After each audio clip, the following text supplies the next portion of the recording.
Providence, Rhode Island. Welcome to the Potterverse. It's a podcast dedicated to the book and film universe of Harry Potter. So grab your favorite wands and time turners and let's step into the night and pursue that flighty temptress adventure.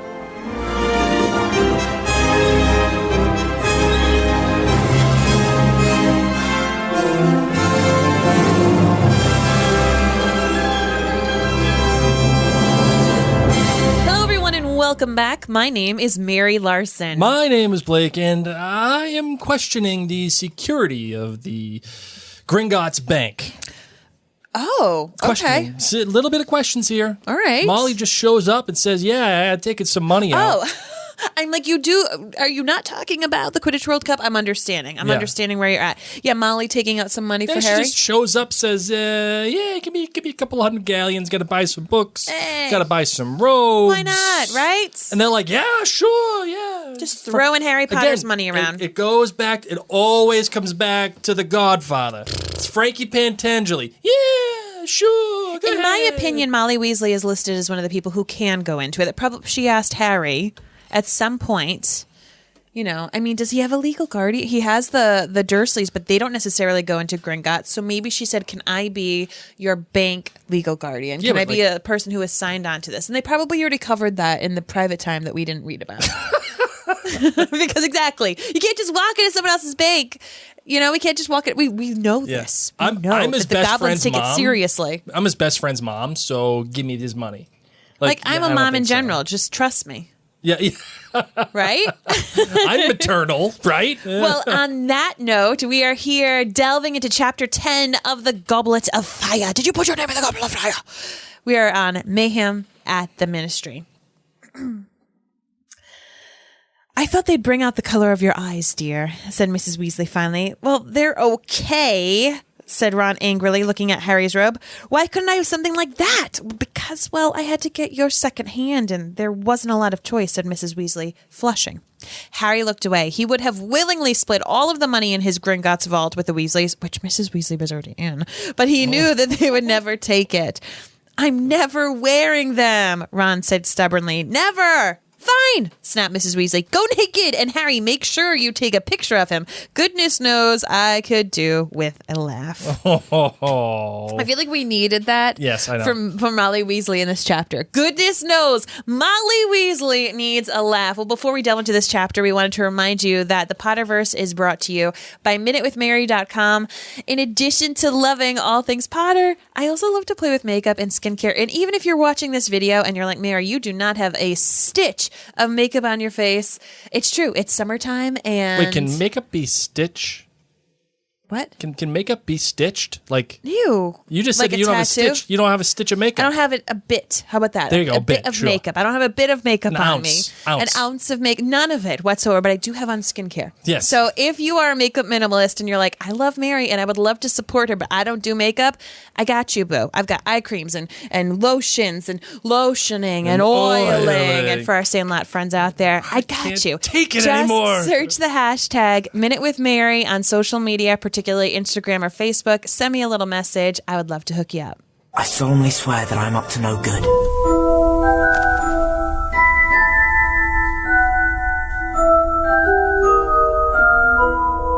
Well, this chapter, the Weasleys and future Weasley family members get that. Oh, Harry and Hermione are. They head on back to the burrow. Harry does tell Ron and Hermione about the dream that he had that awoke him and made his scar hurt. Mr. Weasley is really upset because Rita Skeeter is writing all this trash talk about the Ministry in the Daily Prophet. And everybody who is young, they're gearing up to head on. Got to get back to Hogwarts, man. Gotta get Choo back choo. to Hogwarts. Not at all the pitches, but we're okay with that. We are totally okay with that. I'm Harry freaking Potter. You're welcome for the musical reference. So this, of course, literally just takes place the day after the Quidditch World Cup. Arthur Weasley bippity-boppity-booed that tent and everything they had and got the heck out of Dodge as quickly as possible. Were you shocked that they actually spent the night there? Absolutely. If this was my family, I am getting out of there as fast as possible. Though there is somewhat of an argument, and I would love to hear your thoughts on this. Okay. That actually might be the safest place that you can be. Tell me more. Because you got all them wizards there. You got all. I bet you got a bunch of aurors. I bet you they're there hanging out. I bet you a bunch of the ministry people are there hanging out, trying to find out information. And I mean, like the investigative process probably has to remain intact, so everything has to remain the same. Like you can't just go touching crap. This is where, once again, the future knowledge of side-along apparition really would have come in handy.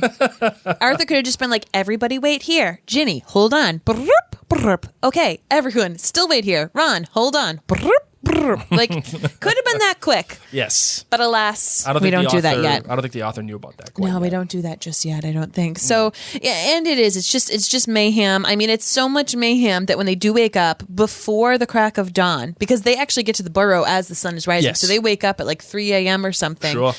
There's lines to get a port key to bring them on back. So that goes to show you that probably everybody's ready to get the hell out of Dodge. Oh, yeah. And it makes you wonder, too, were people already trying to leave that night? Yeah, that's probably why there's lines. And they said, you know what? We're not going to go right away because we know that there's going to be hours-long wait. Yep. It's going to be like waiting for Hagrid's You just stole motorcycle it right out of my ride mouth. at Universal, which Blake and I waited 8 hours in line to ride because it was the opening 8 season. frackin' hours. Please, friends, never wait that long for a ride. It's never going to be that good. It'll never be 8 hours good. It'll never be 4 hours good. I mean, maybe in my younger years I could have done it, but I was crabby. We saw kids puking. No joke. I was as crabby as Creature. We saw some guys, some kids. Filthy mudbloods vomiting all over Hagrid's hut. It was just so hot. Nobody had any money. They didn't have any drinks. There was no water. No water. It was just hot and muggy Miserable. and gross. Miserable. This is the most miserable experience of my life. So Arthur Weasley having the foresight to say, you know what, we're all going to take a little napski. Yep, gonna get a little While sleep. the kids are sleeping, I'm going to just pack things up, use my little wand and Yep. pippity pack. Sure. And then wake them all up a couple hours later. Yep. Touch some, I forget what they used, what kind of port key they used to It was the come on Rubbertire. back. Yes, Rubbertire this time. And then they had to go through a lot. So they got back to the hill before the sun had risen. Mm-hmm. They walked through Ottery St. Catchpole and up the damp lane toward the burrow in the dawn light. Oh, can you imagine? Nope. Like that being your night, just Nope. walking in the dark after this really scary thing just happened. No way. No way. Was it a quiet walk or a talkative walk? That's a quiet walk. I mean, you're up at 3 a.m. and like you're not sure what's going on, and you don't know if like there's other Death Eaters out there just waiting for you. That's a quiet walk. Yeah, right. I'm not saying a word. I got my head like it's on a swivel. You know that Arthur Weasley, when he touched that, when he got up to the portkey, he's like, please don't have talkative Amos Diggory next to me. Right. I don't want Because to deal with Diggory. my kids all know the rule. Yeah. If it's before the sun, it's Shut a quiet walk. Amos Diggory doesn't know that rule, though, right? Amos Diggory. No, bless all he his little does is heart. talk. Talking about his kid. Talking about this. Talk. Diggory. I'm out on Diggory. And then out comes Molly Weasley, who Oh, we yeah. joked was like, this is going to be the greatest thing ever. All of my kids and my husband are going away. I'm going to go shopping in Diagon Alley. It's girls' day, mani-pedis. Yeah. And instead, she had such a fright. Such a fright. Her clock was probably just on mortal peril Like the until whole they time. came home. Yep. Yeah. You're all right, Mrs. Weasley muttered distractedly, releasing Mr. Weasley and staring around at all of them with red eyes. You're alive. Oh, boys. And to everybody's surprise, she sees Fred and George and pulled them both into such a tight hug that their heads banged together. Ouch. Ouch, Mom, you're strangling us. I shouted at you before you left, Mrs. Weasley said, starting to sob. It's all I've been thinking about. What if you know who had got you and the last thing I ever said to you is that you didn't get enough OWLs? Oh, Fred, George. Come on now, Molly. We're all perfectly okay. Oh, goodness gracious. I love this. Because I feel like this is a real genuine moment for Molly Weasley. Where Yes. you just, you know, you have this experience and it's an awful experience and you go back to the last thing you said to the person and it's about freaking owls. Like, get out of here. But we've guy. all been there. You know, it's so funny because I don't know about you all, but sometimes I just aimlessly scroll social media. Sometimes it makes me feel good. Sometimes it doesn't. It's okay. I'd say most of the time it doesn't. I would agree. But there was something that I scrolled the other day, and I've heard this said so many times about like, what if everyone spoke to you in real life the way that they would speak about you at your funeral? What if Okay. everyone, you know how all those big funeral speeches, oh my gosh, Blake, he was the most amazing husband, he was the most amazing father, he did Yep. this, he did that, I Thank you, loved Mary. him. I mean, you are. appreciate you you. are. But exactly. So they, is this just quote saying like, say this to them now, say it to them on their birthdays, call them up. Sure. Don't miss these moments. And this is what goes through poor Molly Weasley's head. Gosh, any person's head when peril strikes, possible peril strikes. Yeah, You absolutely. think, did I? And you think about when you fly. You and I always tell each other, "I love you." Like right before we fly, it's the last thing we say Never or text, fails. right? Yep. Because God forbid if we don't land the plane. Yeah, land. Oh, sorry. I gotta find it. Land the plane, Helen. That's what we want our last thing to be said to each other, right? right. So here's Molly. She chose poorly. She chose poorly. With her last words. She didn't know. She didn't know. We get our first mention of Rita Skeeter. Ooh. Rita Skeeter. Your cousin from Boston. Now, of course, Blake Larson has never read The Goblet of Fire. I've never read the Goblet. And several of you who are tuning in, you may not have. But we generally share spoilers in these podcasts. Yes. And for those of us who have read this book, we know that Rita's going to be around with us for a while, just popping in here, there, flying in here, there, one may say, because, She's a bug. Rita's a bug. She's a beetle, isn't she? Yeah, little bug, little beetle. Little, yeah, whatever. She's sure. a little lippity boppity boo. Yeah. So it's just interesting because she starts to, dare I say, bug you Oh! in this chapter with the things that she says. And it's, Here's the thing, we though. trust Arthur. We trust his judgment. Here's the thing. Is she wrong? I mean, there weren't bodies. About vampires? But they're just... She was calling out the... No, but for her saying that there were bodies dragged out of the woods, there is a body dragged out. Once again, spoilerific. Here we go. Barty Crouch Jr.'s right. stunned body, which Blake has learned, even though he hasn't read about that part yet. So she's not particularly wrong. No, That's what I'm getting at. So, like... she's not wrong. I'm seeing Rita get a lot of hate here. I'm seeing it. And the thing is, she's not that wrong. No. Not that wrong. Rita gets to be everywhere because of how she can switch. You know what I mean? She's an animagus. She can switch into bug form and just knows a lot of things, bugs a lot of people. Lots of times she's wrong. Lots of times she elaborates. I do love how Percy goes off that, like, she doesn't care about cauldron thickness and wants us stamping out vampires. And, like, that's his way of getting in there. Just needs to ring it on home about the cauldron thickness. Yeah.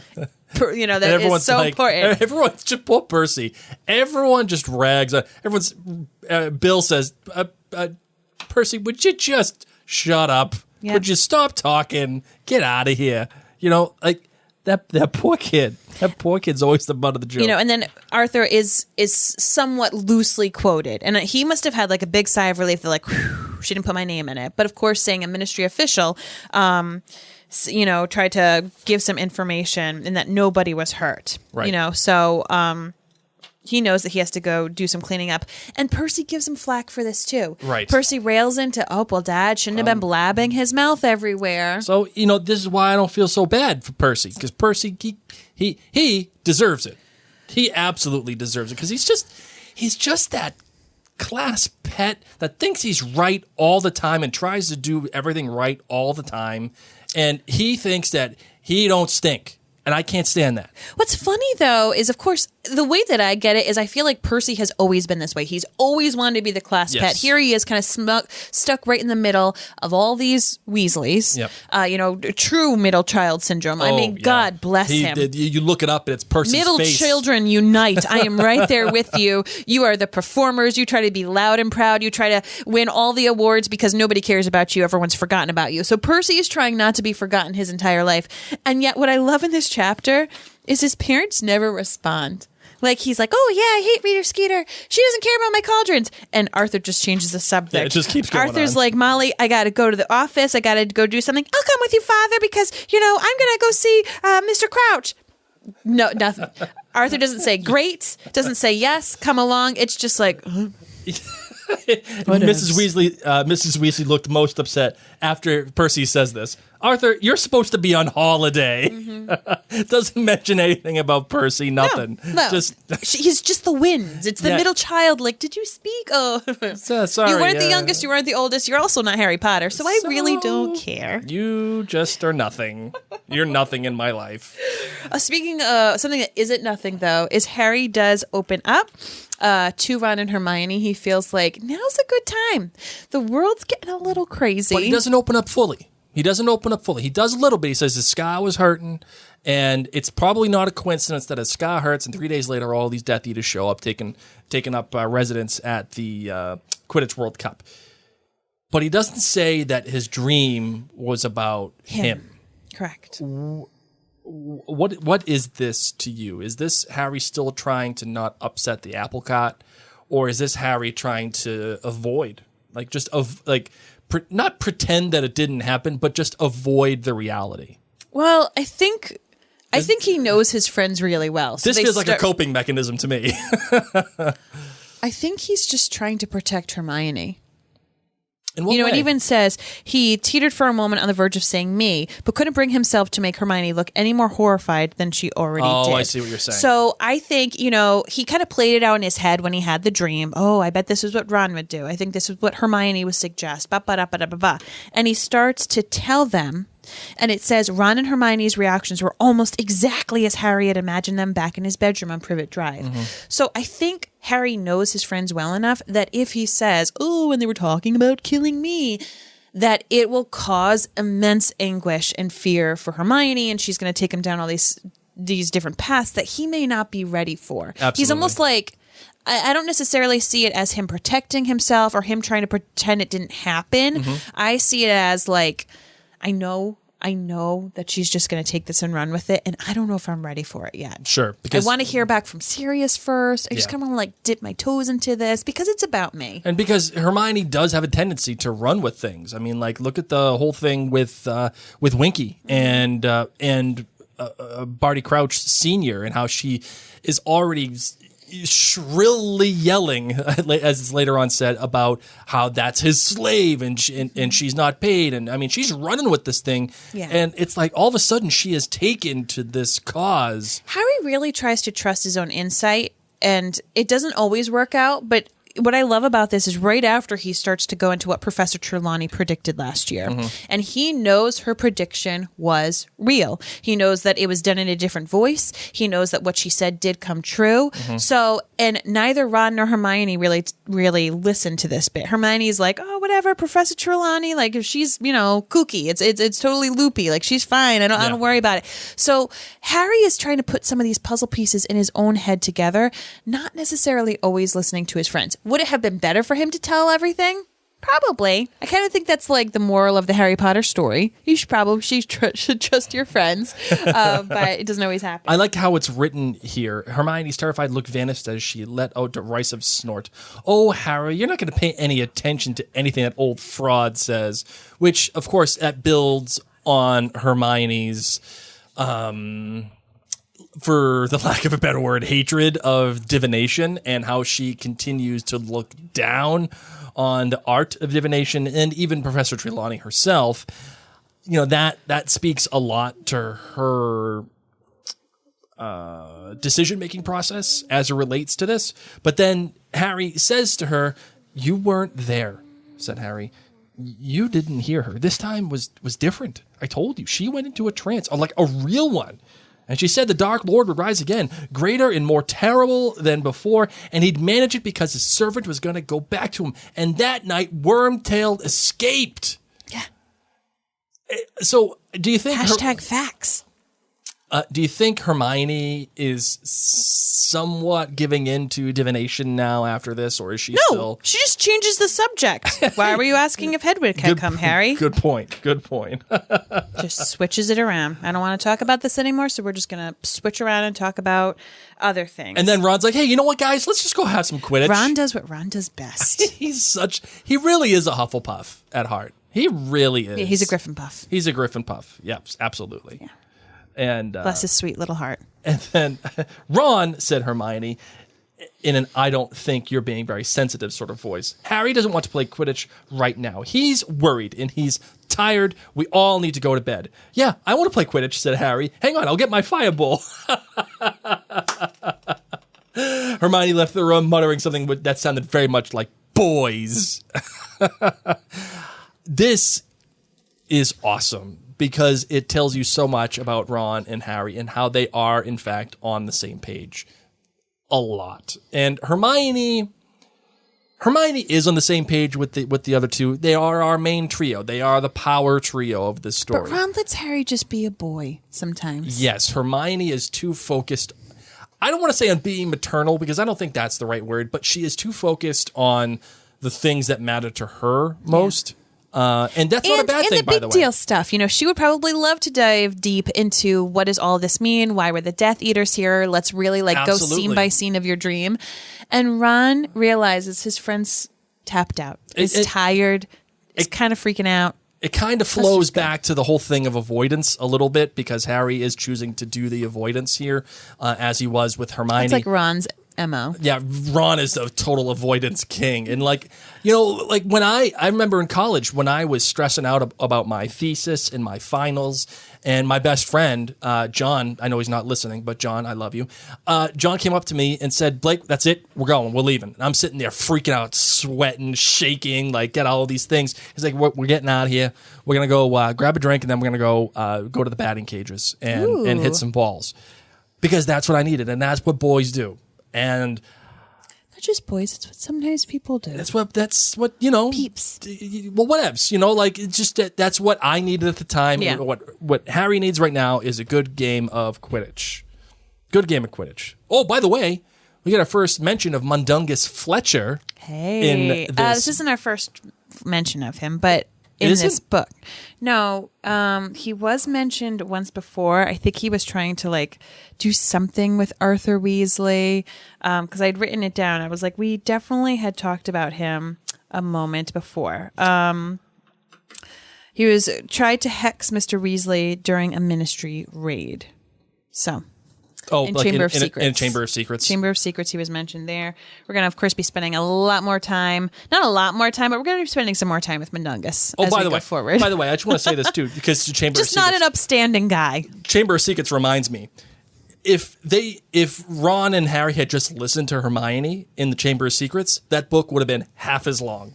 The story would have been half as long because Hermione had it all figured out. So just because I'm saying that she's only worried about the things that she's only worried about doesn't necessarily mean that's a bad thing. It just means that she's not focused more on the friendship aspect as opposed to the fixing and facts and the reality of the situation, as she is wont to do. That's my point. So we wake up the next day. Everybody gets to have a little sleepy time, and the younger kids are all getting ready for Hogwarts. You know, whether it's delving into their new books, shining up a firebolt, looking at all the things that Mrs. Weasley purchased in Diagon Alley, and Fred and George, of course, are up to a little wee bit of mischief that Molly's trying to figure out, and they play her back. You know what I mean? She's like, "Oh, what are you doing? You're not doing your business again, right?" And they're like, "Mom, really? If we die on the Hogwarts Express, is that honestly how you want to end things with us after what you felt yesterday?" That is so special too, and that's what makes the twins awesome because they can take that little bit of sense of humor and turn something that. Again, I still don't appreciate Molly's take on Weasley's Wizarding Wheezes. Mm-hmm. I don't like this. Kids, and she's just not. I just don't like it. This doesn't feel like a Molly thing to me. But I mean, I get it. I understand. I see it as what have these kids done at home that she has had to clean up all this years? Yeah, we're just meeting Fred and George through Harry's eyes. But I feel like Fred and George have pulled pranks, have hurt their siblings, have blown up half the house, have blown up the cat. I don't know. I feel like they have done naughty stuff their entire life, and she has had to clean up after them. Mm-hmm. And she's just fed up. She's just done. I just want you to get your owls so you can get a job and move out. And then I can see you and like you on Christmas and not have to worry. Did you blow up the Christmas pudding, because he thought it'd be funny. Like, I think that these boys, think back to your younger years, the class clowns, when they were trying to nail their jokes or trying just to like steal the attention. They often messed up. Right. And they often did bad things, and maybe they turned out to be fun people when they grew up. But Molly's had to deal with these guys all these years, and there's 2 of them. Well, I love how this interaction is written later on here. She says, 8 of the hands were currently pointing at the home position, but Mr. Weasley's, which was the longest, was still pointing at work. Mrs. Weasley sighed. Your father had to go off into the office the weekend since the days of you-know-who, she said. So I love how that this sets up a tone for the rest of this book. From now on, that whatever is happening right now is as serious, get it, serious, as it was for the Ministry at the very least, as it was when when Voldemort was around. At this moment, we get a larger perspective over what is happening. This is intense, and it's so intense that it reminds Molly of when Voldemort was in power.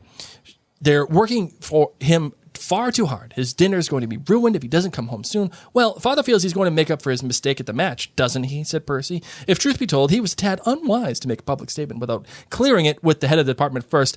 Don't you dare blame your father for what that wretched Skeeter woman wrote, said Mrs. Weasley, flaring up at once. Well, if Dad hadn't said anything, old Rita would have said it was disgraceful, and nobody from the Ministry would have commented, said Bill, who was playing chess with Ron. Rita Skeeter never makes anyone look good. Remember, she interviewed all the Gringotts curse breakers once and called me a long-haired pillock. Well, it is a bit long, dear, said Mrs. Weasley gently. If you just let me... No, Mom. Rain lashed against the living room window. Hermione was immersed in the standard book of spells grade 4, copies of which Mrs. Weasley had bought for her. Harry and Ron in Diagon Alley, but he was polishing his firebolt. The broomstick servicing kit Hermione had given him for his 13th birthday open at his feet. Fred and George were sitting far in a corner, quills out, talking in whispers, their heads bent over a piece of parchment. I really love how all of this is written, and I know I just read a lot there, but you get the sense of family. You get a sense of the burrow itself, how it is placed out. Bill is he's not just there, he's interacting. He's playing chess. He's playing chess with Ron. Love and we it. know loves chess. We know how Ron is really good at chess, so you probably know it's a good match. And you get a sense of Bill's frustration with his mother, because it is the word no is italicized, and that this must be an ongoing conversation between the two. There's emphasis put on that. It's really I've said it a million times. Yeah. No, and she probably has this kind of conversation with him about various things of his that he's just like, nah, Ma, I'm not doing it. So I just love how that is written. It's really spectacular. I dig it. We go on and we learn more about Rita is poking her nose around everything in the Ministry, including realizing that Bertha Jorkins is still missing. Missing. And what I love is we've had just this little dripping of like, where's Bertha Jorkins? Where's Bertha Jorkins? Someone who we don't know, whose name really doesn't mean too much to us. When it's first dropped in the beginning of the book, it doesn't really mean anything. But now we've read it 3 or 4 times. And really it's being pounded like she has been missing. We need to figure this out. Granted, it's still within the same week, okay? Even though we're here at chapter 10, which oftentimes in Harry Potter could be like a whole season, many months span, it still has been a very, very short period of time. And we're not even at Hogwarts yet. I mean, let's just take a look at where we are in this book. In my book, we're 105 pages in right now. Yeah, I'm 154, and it's like we're not even on the Hogwarts Express. Right. And Bertha Jorkins has made this big of an impact within about a week's worth of time. So we've got Bertha Jorkins still being mentioned. And then also, Percy goes on to say, well, it's lucky she didn't find out about Winky. And we go into this kind of volley between Percy and Hermione, who usually see eye to eye. Hermione... Because they're both Raven Griffs or Griffin Claws. Yeah, they're both quite smart. They take their studies seriously. They take, being proud of their work, and they following the rules to a T. And yet they get into this volley, as I said, because Hermione is really starting to feel strongly that house elves are a form of slavery. Yes. Yeah, it even says, his slave, you mean, said Hermione, her voice rising shrilly. Because he didn't pay Winky, did he? in that descriptor right there, her voice raising shrilly. We all know what shrill sounds like. Yeah. And that is not good. And then Arthur says, Mrs. Weasley says, you know what, everybody, go upstairs. Just go upstairs. Come on now, all of you, just get up there. Make sure you're packed. And there is some more great writing from the author, more scene setting that is really specifically special to Harry Potter, and that wouldn't work in any other story, I don't think. Harry repacked his broomstick surfacing kit, put his firebolt over his shoulder, and went back upstairs with Ron. The rain sounded even louder at the top of the house, accompanied by loud whistlings and moans from the wind, not to mention sporadic howls from the ghoul who lived in the attic. Pigwidgeon began twittering and zooming around his cage again when they entered. The sight of half-packed trunks seemed to have sent him into a frenzy of excitement. So many great things here, whether it is the broomstick repair servicing kit or how you can hear the rain hitting at the top of the house. You can, when you're in your house and you're hearing it rain, you don't necessarily hear it hit the roof. You hear it outside the window, but that gives you a sense of how thin the roof might be at the burrow. You're hearing the rain pitter-pattering against the thing. And then, of course, the ghoul. And then also Pigwidgeon. Pigwidgeon here is so important because he has a sense of things are happening. Things are happening. Half full trunks. I know what's going on. Choo-choo. You get a personality out of a freaking owl yes. in this descriptor. This bit of writing here, too, is really excellent from the author. Awesome.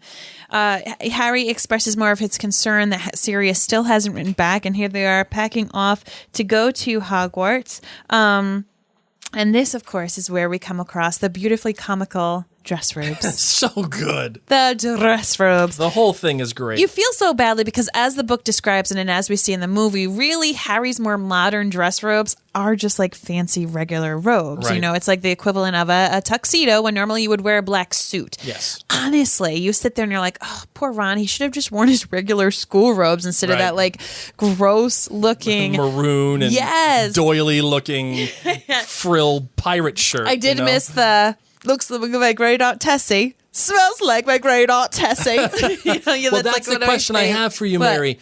Did you like this introduction to the dress robes better than the way that it occurs in the films, or do you like the film version better? I think here in the book, it serves the book's purpose because now here we are. Once again, we're still not even on the Hogwarts Express. There has been multiple mentions of Harry wishing he could give them money. Harry having more money than Ron, and just kind of like reframing that for you to understand a little bit more because Ron's lack of wealth does bother him greatly. Absolutely. You know, it really impedes how he kind of functions within the school from time to time, whether it's having a broken wand or now having this poor dress robe, and it just makes him feel poorly. Like not even, pun intended, but it just does. So you really feel for Ron. He even says, "Why is everything I own rubbish?" Yeah. It's how he feels about Pigwidgeon.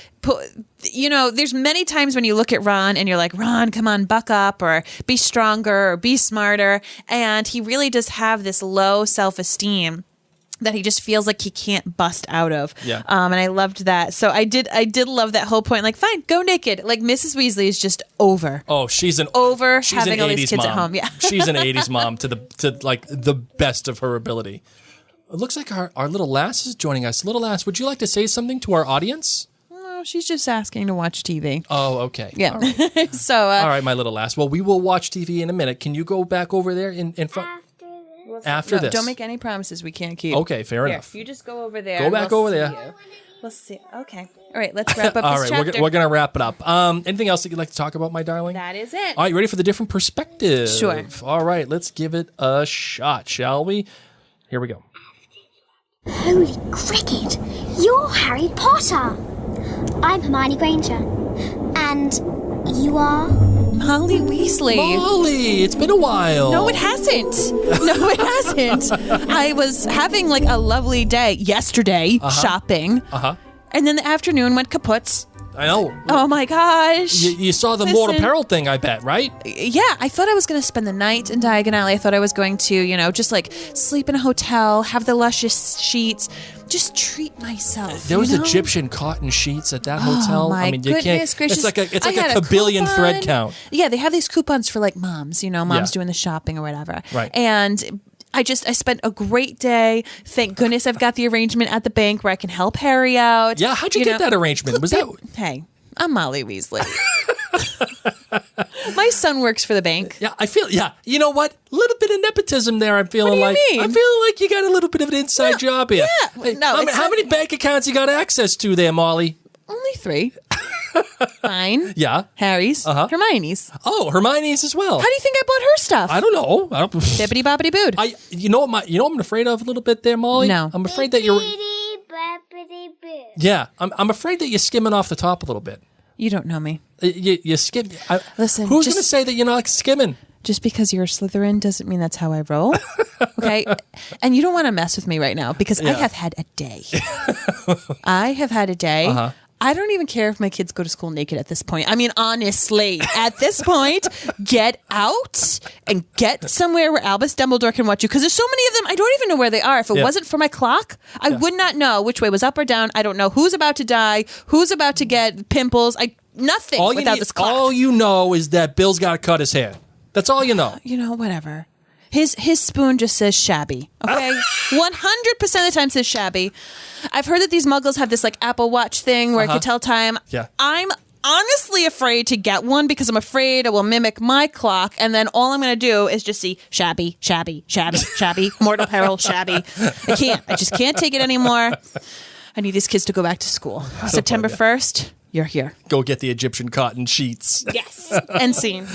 Oh, excellent stuff, Marvin. As always, bringing the heat on the different perspective. Now it is time for the emails and questions. Of course, we are taking emails at the moment, and we do have plenty. And if you want to get in touch with us, I don't know if we can read plenty right now, as I have a little lass on my lap, but we can tackle. Okay, maybe we'll do one. Okay. How's that? Yeah. All right, we'll do one. I don't know what plenty means. Plenty sounds like 5. We got like 3. Okay, let's do one right now, and then we'll do the other ones. And then, unless it's chapter specific, yeah. Okay. I've just got a little lass on me who has, a time limit, I think. I understand. So if you want to send us an email and you want it read on the podcast, or you want a question answered from Mary or myself, you can do that. Just go to email us at maryandblakemedia@gmail.com. We will answer, and we will definitely at least read your email and answer you back, if not on the podcast, in email form. All right, let's get to it, shall we? Oh! Miles here. All right, this one comes from Alexandra. Hello. She says, Dear Mary and Blake, hi. Since the start of COVID, I have listened to all of your podcasts, read the Harry Potter books at least 5 times over, and watched the movies more times than I can count. This has led me to be a little Harry Potter obsessed. Hey, welcome to the club. Despite my parents' complaints that I'm doing too much with Harry Potter, I still ask and visited Universal and are listening to your podcasts over again. Yay. Today, however, my question is, in your opinion, why was Harry not able to see Thestrals if he saw his parents die? So sad, by the way. Loving your Harry Potter podcasts. Hope to see you make more soon. Please do so. Love, Carla. Okay. Marvin, your thoughts So I on have the 2 Thestrals. options about it. Okay. One, he was in his crib and he may not actually have seen his parents die. James was killed earlier in the house. Yes. And Lily was probably like near the doorway being like, no, get me instead of Harry. So Harry may not have actually seen them. My other theory is that Harry was just a 1-year-old baby. Too young to comprehend. Exactly. Too young to actually realize this was death. And that's kind of one of the big things. The Thestrals, if you've seen death and you know what happened, then you kind of have to deal with that grief and stuff. I think a knowledge of death has to be very specific. Had it happen when he was 4, different story. Yeah, different story. Which, Luna Lovegood loses her mother early on. Right. But not baby. But she was old enough to understand the loss of her mother. Would you like to do the other 2 emails real quick? Or we can try one more. I will try one more. All right, here we go. This one comes from... Hold on. Oh, no, that was from Alexander. This one comes from Carla. Dear Mary and Blake, first of all, love everything that you do because of your podcast. I am now rereading all of the Harry Potter books, even though I've done so dozens of times before. Your chapter-by-chapter discussion often gets me to think about the scenes in ways I had not yet considered before. Sometimes I agree, and sometimes I don't. But it's always fun and reminds me that there are so many different lenses through which to view a topic. I just listened to your recap of the Goblet of Fire, Chapter 9, which was The Dark Mark, and I think you might have misremembered something. You talked about how the Ministry wasn't making a big deal about Barty Crouch Jr.'s escaping from Azkaban. That's because they were of the belief that he had died in Azkaban about a year after his imprisonment. In truth, hashtag spoiler alert, he and his father had faked his death, and he was living at home. No one but Barty Crouch Sr. and Winky knew this. This all comes out at the end of the book. Anyway, I look forward to the next chapter with you. P.S. Blake, I hope your health is improving. Thank you very much, Carla. It is. We are still only doing things the way that we are for right now, but we are improving. And P.P.S., Mary, your different perspective performance as the Bulgarian Minister of Magic was the funniest thing I've heard in ages. Aww, thank you. Love, Carla. Thanks. And I have one last one here if you want to get through with it. Okay. We've got now 2 kids in here, so I would suggest we wrap it up. All right, let's wrap it up then. We'll close it out. John, I got your email. We will read it after. Next time, John. We'll read it next episode. All right, let's close it out.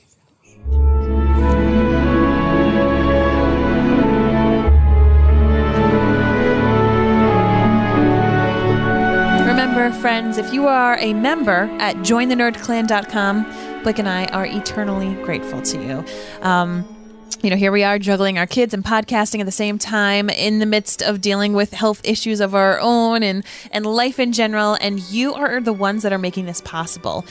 You're the ones that have allowed us to have me work from home solely so I can take care of these little wee cherubs while we run our media company and take care of our websites and the podcast fees. It would not be possible without your financial support. Honestly, we are pretty much the PBS of podcasts, supported by listeners like you. So if you would like to help join the Nerd Clan, you can. JoinTheNerdClan.com. You get all sorts of fun freebies and extras there from Blake and I, and we want to thank you so very much. On that note, my name is Mary Larson. My name is Blake. Mischief managed. Everybody wave bye. Bye.